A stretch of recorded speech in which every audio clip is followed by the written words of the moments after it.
How are you today? I'd like to talk to all my YouTubers and anybody who's new to this. The question I have for you, is there a correct way, a right way or a wrong way to garden? And the conclusion I've come to is that I don't really think there is a right way or a wrong way. The trouble is, for too long we've all had a picture in our minds of standing out in a yard where you're standing on a spade and hitting rocks with the spade or whatever. Yeah, that's the way we used to garden, but there are a lot of new ways to garden today, which means that more of us can get out there and actually get in the garden. Like I've got a little garden sitting behind me, as you can see. It's growing a whole heap of corn and tomatoes and something else we dropped in there that is silver beet. And beside me here, you can't see, it's probably out of shot at the moment, I'll get some shots of that bit. I've got mint, basil and a number of other things. Even got more tomatoes there. But the reality of it is that anybody can garden. You don't have to be. I mean, have a look at my thumb. It's the same colour as yours. You don't need a green thumb. That's a fallacy. All you need is a little bit of inspiration. And hopefully this video will give you the inspiration to actually try, and I'm going to bring to you on this video a number of different methods that can be used to garden. And if you also connect with our group, which will also allow you to talk to others if you need to know a little bit of information about different things concerning gardening, somebody there will be able to give you some ideas for sure. But gardening doesn't have to be a chore, and amazingly enough, a lot of people I see gardening in the supermarkets today. Hop in the car and they drive down the road to the supermarket and they walk around the vegetable department. That's how long it takes you to spend in 1 week to maintain a simple garden like I've got here. These are basically maintenance free, and there's a lot of other systems which I'm going to try and bring to you which are literally maintenance free. Short of planting putting the plant in the soil, in the potting mix or whatever you're using, that's about it. And you just check that your water levels are right, and it's a very simple method what I'm going to try and bring to you today, but I will show you other methods which may suit your situation, but this one happens to suit my situation because I've got a gammy leg and gammy arm, and it's difficult for me to bend down. I can't go dig in a garden like a lot of people would. And the funny part about it, if I try to dig here into our soil, the soil is not fertile. Get down about 12 inches, you're going to hit rocks.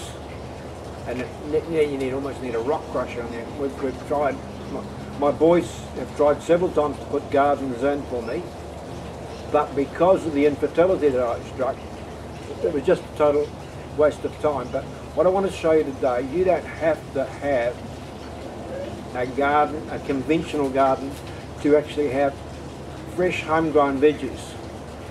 And I'm not going to sit here too long. This is starting to, I'm actually almost got the sun in my eyes at the minute.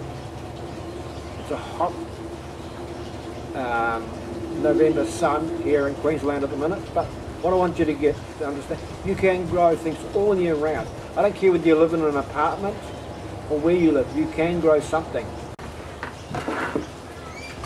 Okay, I've grabbed a couple of props. That little tray there, which is about 2 inches deep, and it's big enough to hide my head behind, that's big enough to actually to garden with. Or you can get a tote or plastic container like that. They're a bit deeper, but you could also, if you have it outside, you could drill a little hole in the end of it here, about 2 inches from the bottom, and then these bags, which I prefer to use personally, it's not something blind, wasn't important.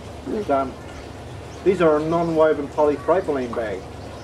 You can pick them up at your local supermarket. When you shop often, the supermarkets are now going to this sort of bag to get away from the plastic bags because they don't break down and they're not biodegradable. But these are what the supermarkets are now selling. But I don't get this from the supermarket. I get this from a hardware store here in Queensland called Bunnings. This particular bag is about 30 litres, but let me just say this here, if you can get a 30-litre bag and put it into a kiddie pool, and I'll give you some ideas of kiddie pool, that there will hold 6 corn or 6 tomato plants, and they have a smaller one about half the size, which, funnily enough, I've actually put 6 tomato plants. I'll show you a short clip of my wife putting 6 silver beet into the smaller red bag. They're a 10-litre bag, and that's plenty big enough for growing 6 small plants. But like I said, I'll show you some other systems, but this is the system I use. I just thought I'd quickly show you at this point, and I'll now get on to where I'm on to the rest of the video.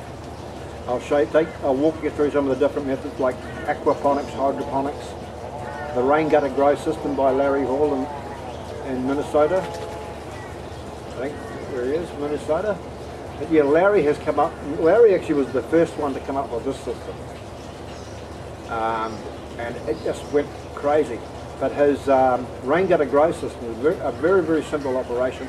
I'll show you videos on that, and I'll give you links to his group page and to his YouTube. The aquaponics, there are 2 people that I sort of look at when I want to look at aquaponics. The first is a guy called Hallam, who's the guy that sort of really is latched on this in a big way. He travels the world advising people. And there's another fellow called Rob Bob, who lives probably an hour north of where I am right now.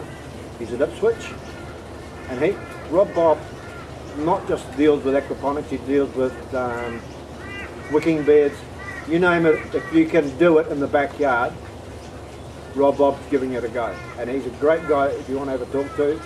He's also on our group page. I can give you his Facebook page, which I'll probably do right below this video. All the links I'll put right below the video, so you should be able to learn something. I'm going to leave it at this point, and then I'm going to go now, and I'll compile all the sections of video which I think are relevant, which take you way back to the way we used to do things. Why you're probably asking, why use a shopping bag? Because this shopping bag I can literally blow through. I mean, you could put that up, tie that up on my head, and I wouldn't suffocate. I can breathe through it. It's good for 2 reasons, and I'll put up one. My wife did a video of it. I'll put up her explanation of it. It allows water to go in there, and the water will wick up. The best way you can water a plant is from the bottom, from the roots up. We often see people out there hosing their plants down. That is not the best way to. A certain amount of moisture will go into the foliage, but you really want your plants to draw from the bottom. And often in weather like we've got here today, which is probably around about 30 degrees C, by the time the water hits the ground, it evaporates, and it's dry. You're going to be out there every morning or every night trying to water. So the real trick with everything I'm trying to explain to you is that try and create yourself a wicking system, and you can do it in such a small area. If you've got one tote like that and get a shopping bag that'll fit it, you'll be surprised what you can actually grow in it. Your herbs, I mean, you might want to you might be a tomato fan, love tomatoes in the summertime. Grab one of those, grow your tomatoes. They're sitting behind me here, but you can see how tall this corn is, way over my head. So I might just get my camera operator pan up to give you an idea. So she can pan up to the top of the corn. That's way past my head at the moment. That's only been there 7 weeks. That's how well this stuff grows. And then you've got this here. In the 7 weeks, I've already got corn starting to appear. There's one there, and there's several inside here. But this one right on the outside, you can see it. This whole system here, which has got probably 10 corn plants in it. And remember, each plant that grows corn, you won't get one cob, there's another cob just starting here, so you'll get 3 or 4 cobs of corn off each. I don't know what you pay for corn in the supermarket. I have an objection to giving my money to supermarkets. because it alternate ripping the farmer off. There's another one here. Just over here, I've got what you probably can't see it from then. I'm not going to ask my camera operator to shoot through here because it's a bit tricky. There are small tomatoes starting to come through. The silver beet just gone with a little bit of shock over the last 24 hours. There's also chives, or are they leeks? Leeks. Leeks down in here. So I think there's probably a good 8 to 10 tomato plants in the back here. And we've got more tomatoes just here, which are out of shot. Yeah, what I'm trying to get you to understand is that there's no need to go shopping. There's no need to go gardening at the supermarket, is what the catchphrase. Don't garden at the supermarket. That is what I'm trying to get people to do. And the satisfaction of having your own, it takes about as much to look after this as what it takes you to wander around the supermarket looking for your vegetables. And the fun part about it, you planted these, you come out and you grab them. It's a very, and I'll run you through how to, grab little bits out of, when my wife the other day, Joanne, planted the silver beet. Same principle applies for every plant you put in the system. No matter what you're planting, it's the same principle. Everything wicks from the bottom.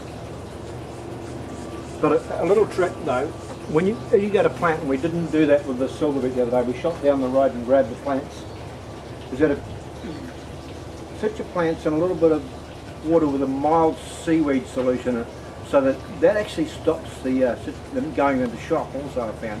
Just leave them sitting in that, just probably an inch of, not even that, just enough to get the soil. And seaweed solution, we use sea salt here in Australia. The seaweed solution is great because it actually gives them a bit of a boost.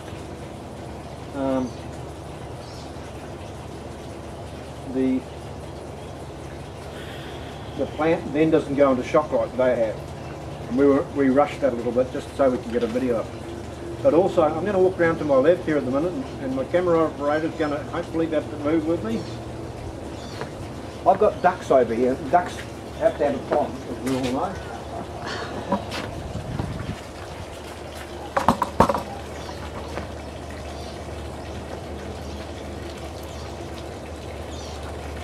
That murky little pond there, which is, not that murky. Stand right over and look down and you can actually see at the bottom there's rocks on the bottom there. That pond has, the ducks go in there, they poop. That pond works a little bit like if you were doing fish in an aquaponics system. And we did an experiment 2 or 3 months ago. I'm not sure if the video is still up on YouTube or not. Let's have a look. It was just in a container not much bigger than that red one I showed you. In fact, I can show you the container. This container here is 50 litres. It grew, we harvested 8 lettuces and a whole pile of strawberries. And I'm not joking, we had peas going up a little fence on them that was attached to it. And the roots on those peas would have been a good 18 inches long.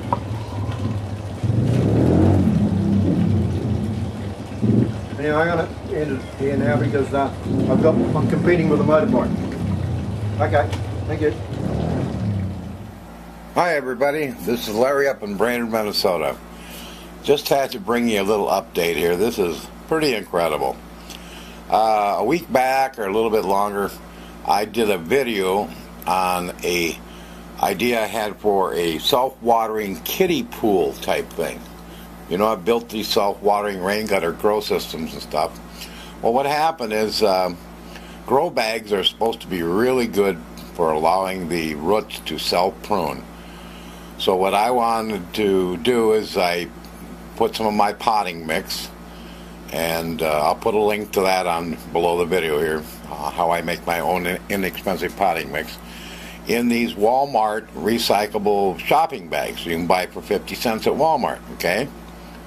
Well, what I did is I put them in these little kiddie pools they had out at Menards here in Brainerd for like $6-7, and just put a couple of inches of water in the bottom to allow them to sub-irrigate, basically the same way a rain gutter grow system works. It's drawing water, wicking up, capillary action from the bottom up. Well, I did the video, and then I did another update. I'll put links below the video to those videos, the first one and then the little update. So far they're working fantastic. Well, the one thing is when you get a heavy rain or something, I've just siphoned the water out of the thing. I should put an overflow, and this is what I was discussing in my video is, about installing a float or an overflow and maintaining a low water level, because you don't need a lot of water level. You want most of the bag to be open to the air to absorb to have airflow.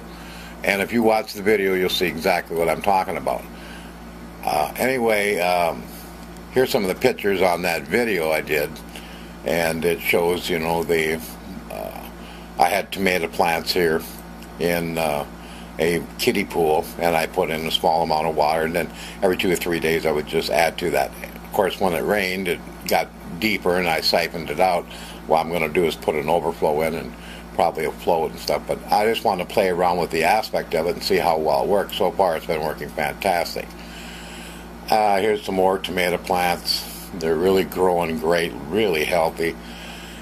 Here's a tomato plant. I had made my own grow bag out of landscape fabric, some really good quality landscape fabric. What I did is I just folded it over and used a seal bar in my, it's like a food saver, a little more commercial one I have, and used the heat seal bar to seam it, and then I just took the end and crunched it together and put a little zip tie on it for the bottom part, and then turned the whole thing inside out, and that made this grow bag, the brown one you see there. And I had set up a few with just individual tubs. Well, I thought, instead of just going around doing each one individually, how about if I combine them?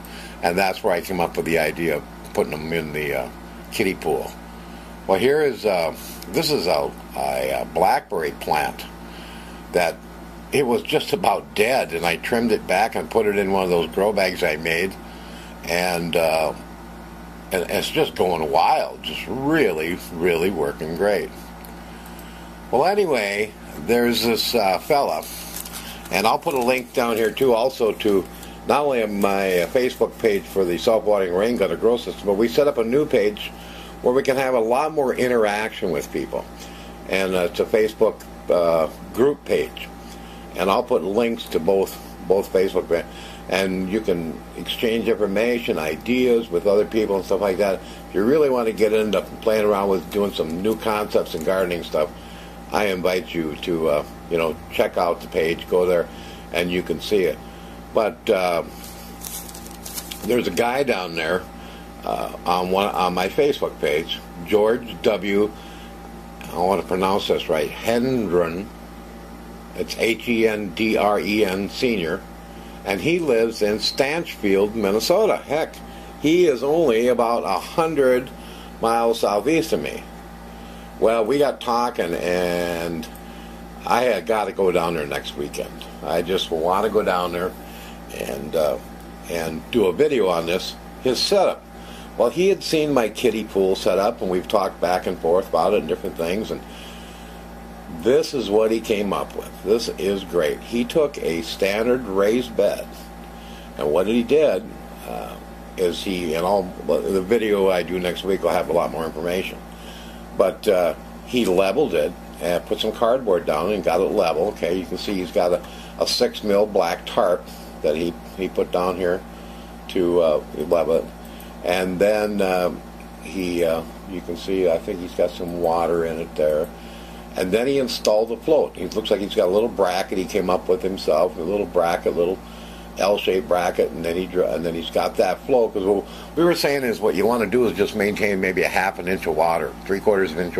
You don't need a lot, because the whole idea is you want the most part of the bag to be open to the air.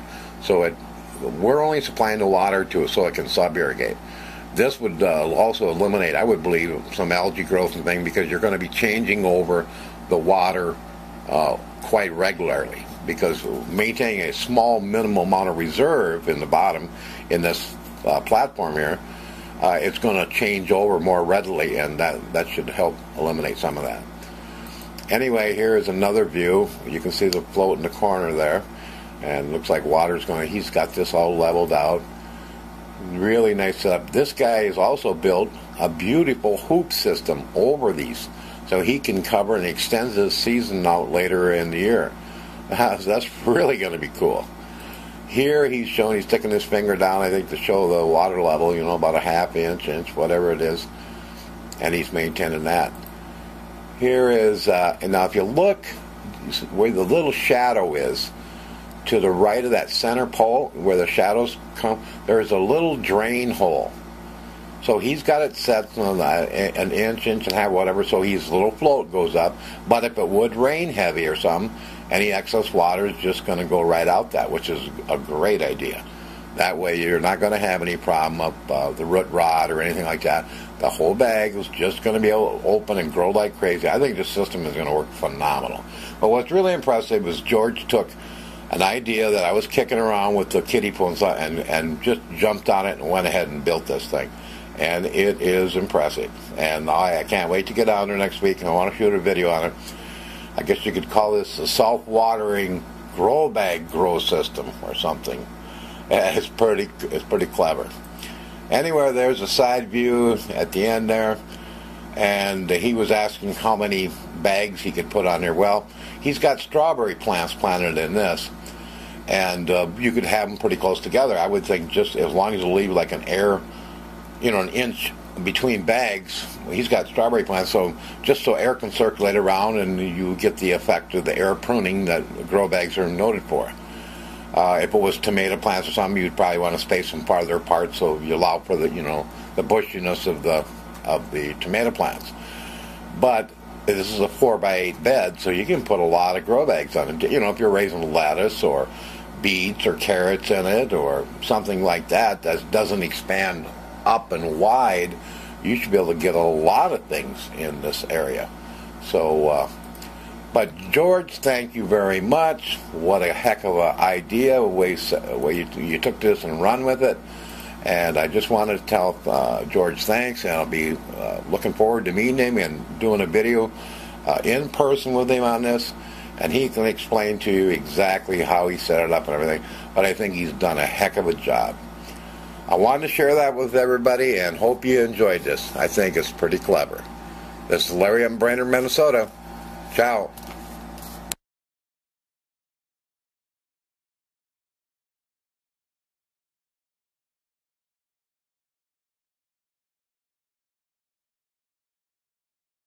How's it going? Just thought I'd bring you along and show you a couple of modifications I've made to some wicking beds that we're building out here in the front garden.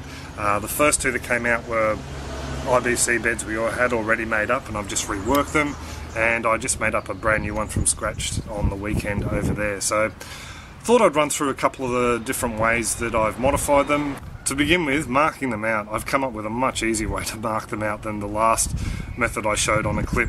This time, all I've done is got the little tech pieces. I think I used a T40 for these tanks here, and I unscrewed the top of the cage, took the IBC out, and then proceeded to take the cage off of the pallet, and that was set aside. What I did then was put the tank back inside the cage and sit that onto a nice flat surface, and that gave me both the tank and the cage sitting nice and evenly together, so I could work out a halfway mark. Then went and marked on the cage the halfway mark all the way around, and then transposed those markings onto the IBC itself, and it just made it a lot easier to find the level on the tank itself all the way around. All I had to do then was take the tank out, join the dots using a straight edge. You could also use a bit of string if you tape a bit of string along the lines nice and taut, and you could run along there to join the dots. I used a straight edge, a flexible one, and then it's just a matter of cutting that tank in two using a little jigsaw. Then cutting the cage up. For that I used an angle grinder. All I did was cut down the side of the cage and just clean up any sharp edges, and then just hit that with some cold gal just to stop any rust from forming around those little legs. So now we'll go and have a look at how the IBC is now set up. In the last IBC wicking beds I made, all I did was drill a hole and a silicone over some shade cloth over the hole from the inside, so to act as the drainage port. I think that's pretty much, well, a bit of a dud way to do it now, looking back at it. We had torrential downpours at the start of the year, and we had another flood situation here in southeast Queensland, and the beds actually reverted back into tanks. I think what happened with those drainage ports is the sand has pushed up against it and actually created a bit of a blockage there, especially because it was moist all the time. Algae built up on it and created a bit of a film and just wasn't letting water drain out of it. What I've decided to do is go back to my old pipe and grommet, top hat grommet routine. Just a bit of a quick look at how I make these up. I put the end there in the center of a square of shade cloth, fold it over, and I make a bit of an S shape. The bottom end goes one way and the top end goes another, and you can see a bit of an S there. Then all I do is secure around it with a zip tie. You could use wire, you could use baling twine, and just tighten it up. So that just stops any sand washing out through the end of the pipe that comes through the IBC. As for where I'm locating the hole, these beds are 51 centimetres or 20 inches deep, so I'm pretty much going to give it about a 5-inch reservoir or a 12.5 centimetre reservoir. So I've come down roughly about 37 centimetres or 14 inches, and I'm just going to pop a hole in there. So I'm just going to run this 22mm spade bit through the IBC here, and that'll create the hole for the grommet. So now all you have to do is clean up the edge of the hole. You can get little deburrers to do this. I just use my little Stanley knife. It's just a little bit of a twist around with the blade just to top off any bits that stick out. All that does is just make it seal a little bit better, the top hat itself, the grommet. Just on the inside edge now. And there we go. So for the grommet, all you do is you pop it in from the inside. Then the pipework just gets pushed in like such. They go in fairly easy. Just a bit of a tip, it helps if you wet the pipe or the inside of the grommet, they just go in nice and easy that way. If you don't have access to grommets, another method you can use, and we've used it ourselves, is to get some slightly flexible pipe or hose, and you drill a hole in the container that is about 1 millimetre larger than the hose itself. You grab yourself some fly screen or some shade cloth, you wrap that around the end of the pipe or the hose, and you push that through the hole. You can push it through probably about 1 inch, so if you have about a 3-inch or a 7.5 centimetre length of pipe, that's probably a good idea, and you just push it through. The one catch with this is you've got to be careful. If you've got little fingers that like to pull on things, they might actually pull this out, so that's why I've stuck with the grommets. They're just a bit more of a secure option, a little bit more permanent. So, but it is a viable option, and it's one we've used in the past with success in the wicking barrel, so just thought I'd mention that. The other thing I'm doing a little bit differently with this build is I'm not using this pipe as the fill pipe. In the previous bed I had this spiraled around, and this end here was zip tied or connected to the top of the bed, and that's where the water went in. Now when I build them, what I do is I add a little fill tube. All you pretty much will need to do is just cut a bit of a trapdoor, make it a little bit smaller than the fill pipe itself, just pop him out, and there you go. That's all you really need to do. Just to let you know as well, this pipe isn't the slotted ag pipe, the normal stuff I use. The reason why I'm using this pipe is because I picked up the wrong one at the hardware store. So it's no real big issue though. I just thought I'd keep this and show you. All you need to do is drill some holes in the base. I've went around the base of this and drilled a series of holes. Some of them have come through the top of here as well, which is no problem whatsoever. So it doesn't really matter if you buy slotted or unslotted. You can make your own holes in the pipe to let the water leak out. So I'll set all this up in the bed and we'll have a look at the next step.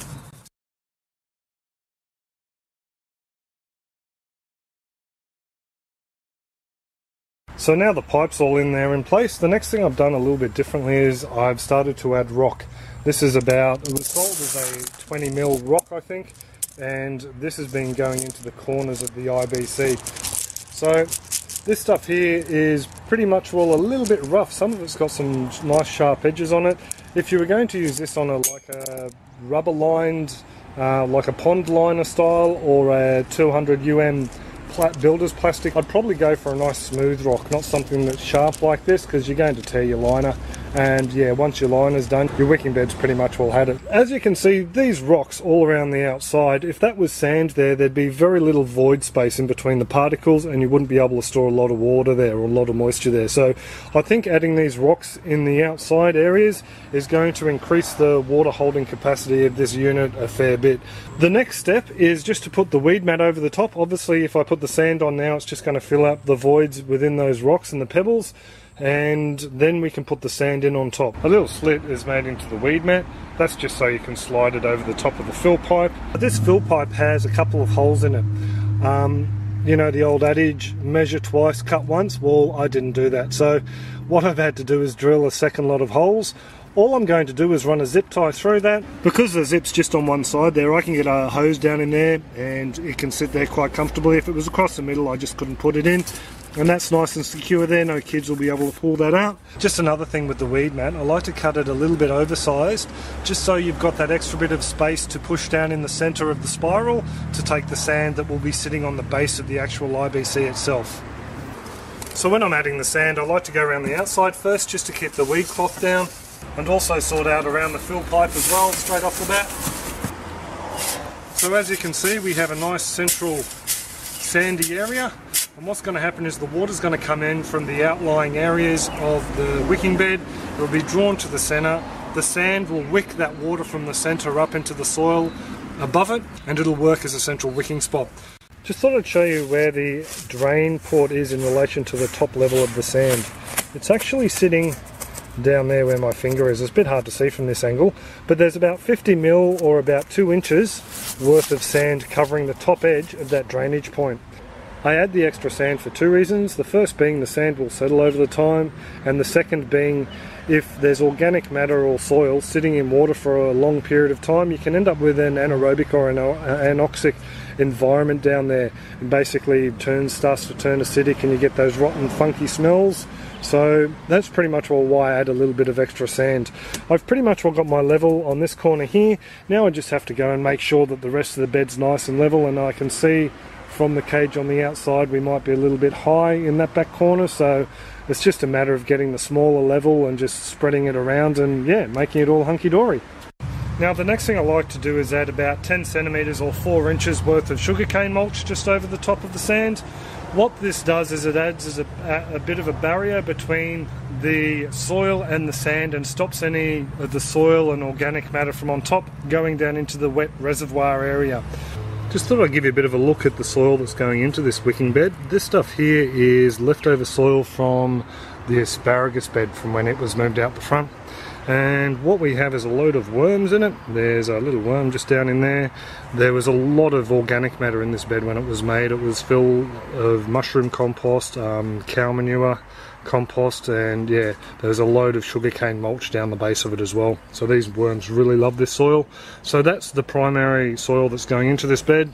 Along with that, I'm mixing through some bits and pieces we've scraped up from the floor of the chicken pen.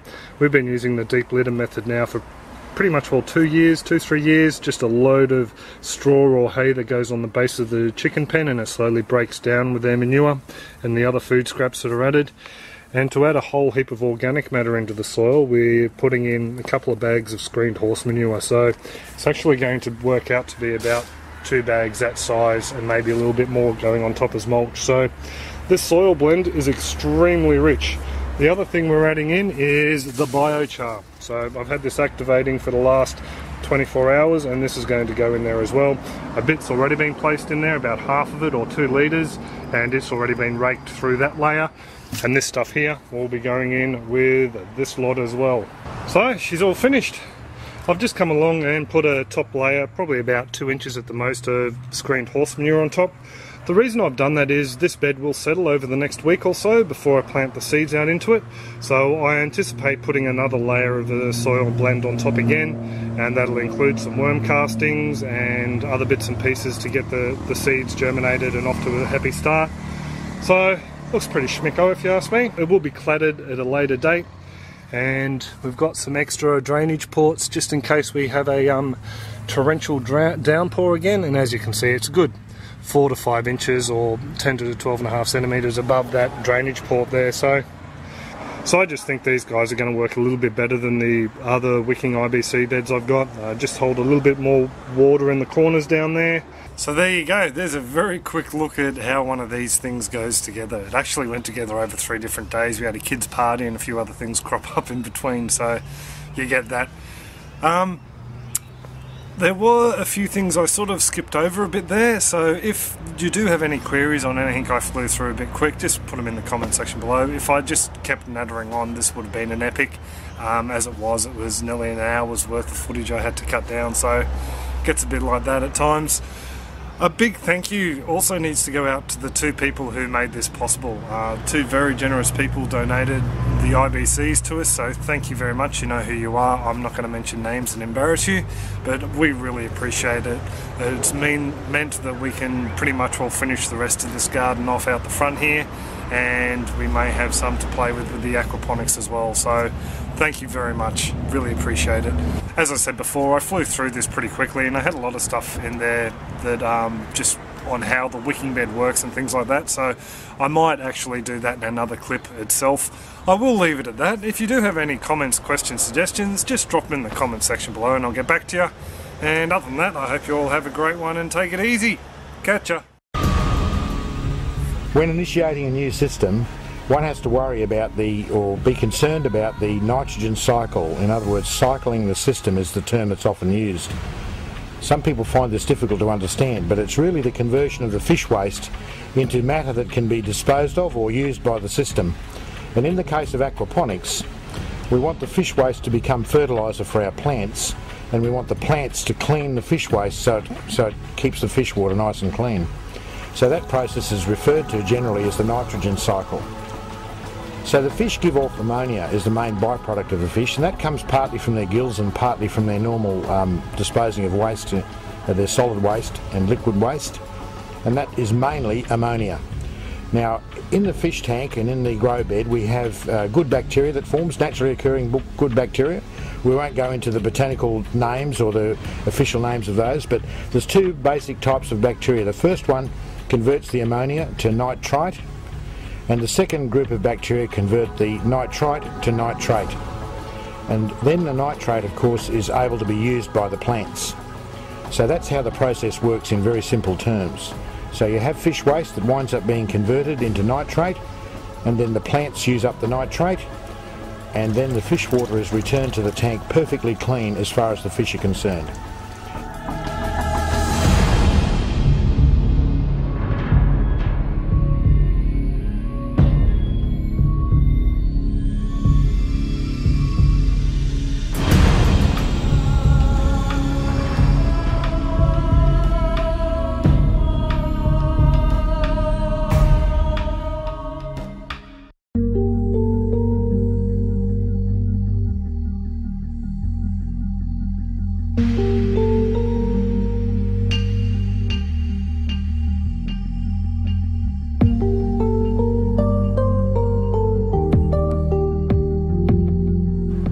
One of the problems experienced by hydro growers with NFT systems, nutrient film technique, is water temperature. In NFT systems, commonly used in hydro systems, you have a very thin film of water running down a channel, and on a really hot day that water temperature can rise from one end of the channel to the other by several degrees, and you've got hot water trying to feed your plants with that.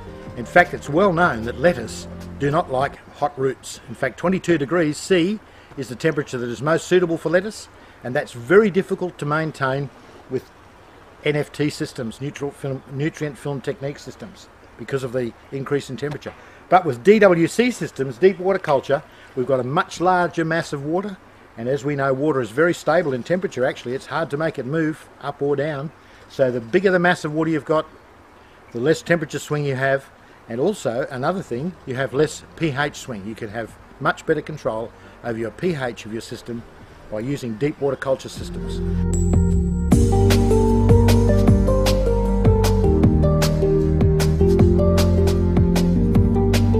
This farm setup that we're seeing right now, we're converting from hydro to aquaponics, and the owner is gradually going to replace all the NFT. Obviously it's a big capital cost to pull it all out and throw it away straight away, so gradually we're going to replace it bit by bit as profit comes in, we'll replace it with DWC, or deep water culture system, because of the advantages that has in both temperature and pH. And the advantages are significant, which means more money on the bottom line for you, the farmer.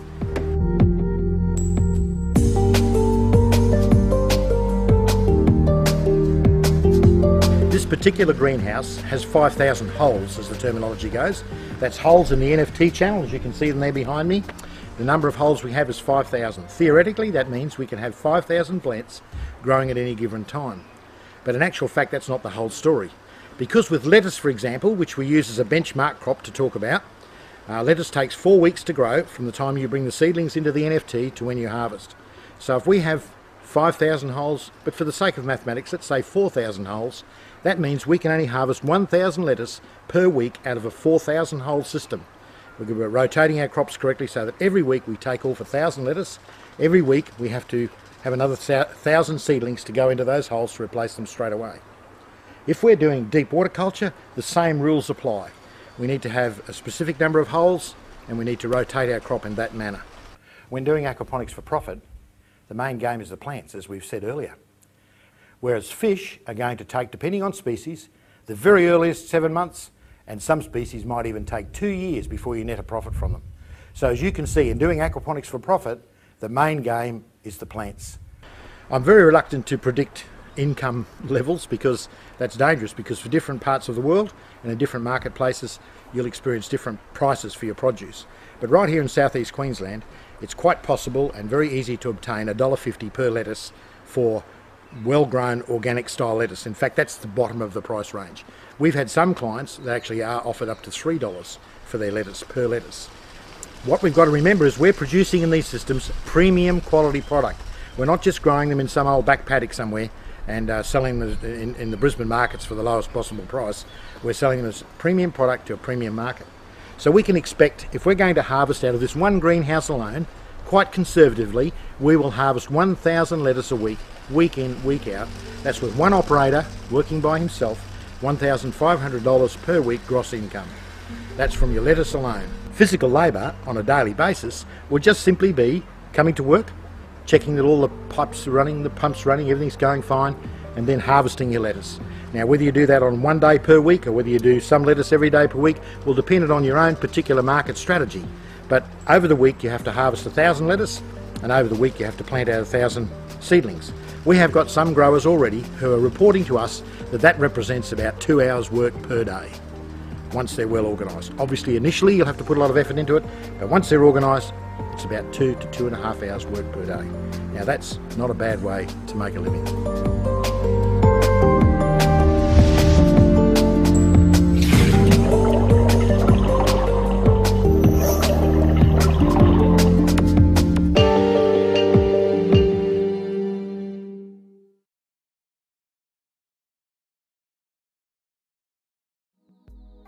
Superroot's air pots bring about better growth in 2 ways. The pot promotes well-drained and aerated compost, allowing healthy bacteria to release more nutrient for the plant. And its revolutionary design dramatically improves the roots. The shape of the pot wall guides every root towards an air hole, where the increased air in the soil dehydrates the tip, pruning it and stimulating root branching right back to the stem. As each new root finds its way to an air hole, the process is repeated, and the plant rapidly develops a mass of outward-pointing fibrous roots. This enables the plant to absorb more nutrients and water, which stimulate faster growth. To demonstrate, we washed away the compost from an air pot-grown tomato plant. The air pruning has produced a dense mass of fibrous roots with no circling, allowing the plant to produce fantastic fruit.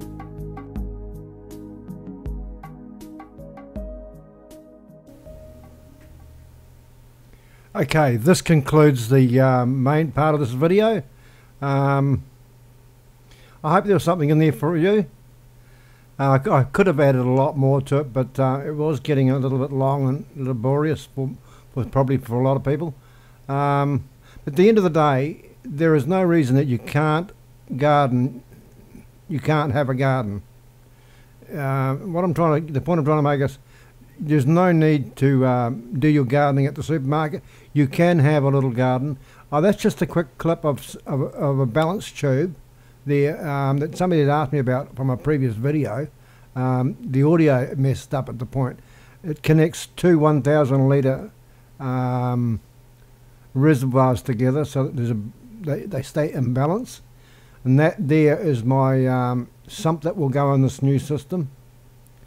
But yes, at the end of the day, it comes down to whatever way suits you. You can do it. There's even if it's just a 3-foot diameter kiddie pool, you'll get a number of bags in it.